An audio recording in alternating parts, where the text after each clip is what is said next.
As I was thinking about my aha moment for class, I was thinking about being able to see a system that maybe not everybody could see. And so as a left-hander, I started thinking of living in a world where the right hand is dominant and where maybe even people do not consider the idea that other people are left-handed. And so I was going through different things and looking at things that are offered at stores that say they're ergonomically designed for your hand, and yet they are, but for your right hand only, not your left hand. You know, one of our expectations of going into a company workroom and being able to use our left hand as a left-handed person to be able to cut paper, to use the paper cutter or even a pair of scissors. It doesn't happen a whole lot. We live in a right-handed world. After going to many businesses, you have things like an ink pen attached to a little chain, so you don't walk off, stick it in your pocket or something. But it doesn't stretch all the way across the counter to be able to use your left hand in the small little writing space they give you, that little cubicle, like a bank. So you have a pen that's there for a right-handed person.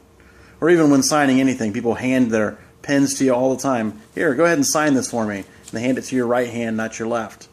It's just a subtle understanding, a subtle thing underlying everything else that says, hey, right hand's normal, left hand is different. Maybe we've ever been invited to join along. I know I've been on vacation down in North Carolina at my sister-in-law's church, and they're like, hey, Brad, come on up and play with us. Well, really, I thought ahead when I learned to play guitar when I first got into the ministry. And I strung my guitar as a right-handed guitar. And because of that, I can go up on stage and play the instruments when they say, hey, come join us. But if I'd learned left-handed, then I'd be out of luck at trying to be able to play those instruments there when they invited me to come join the team. Because they just string all the instruments for right-handed people. They don't think anything else about it. I looked up some stories, maybe humorously anecdotal, I don't know.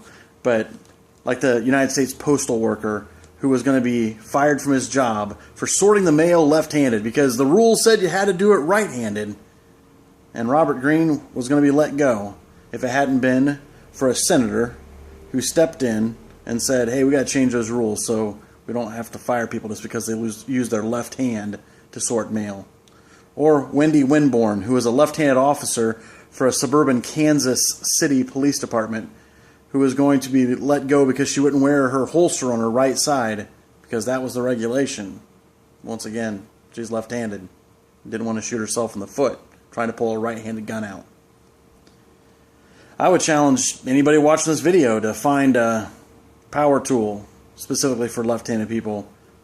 For example, like a circular saw. A lot of people are injured using their left hand because they're using their right hand, or they're using incorrectly, or they're taking the safety off of a thing.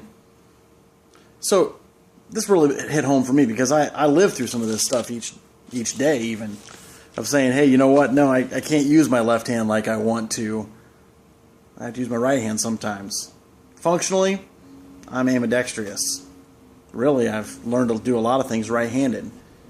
My left hand I reserve for eating and for writing. I do most everything else right-handed because the system is there.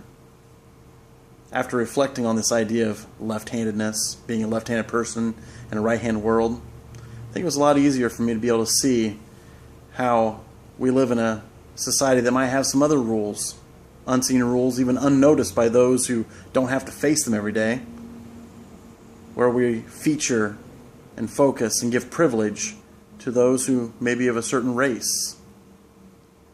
And so the aha moment for me in this class was saying, you know what, there's something I've been able to observe and now I can tie it over to this.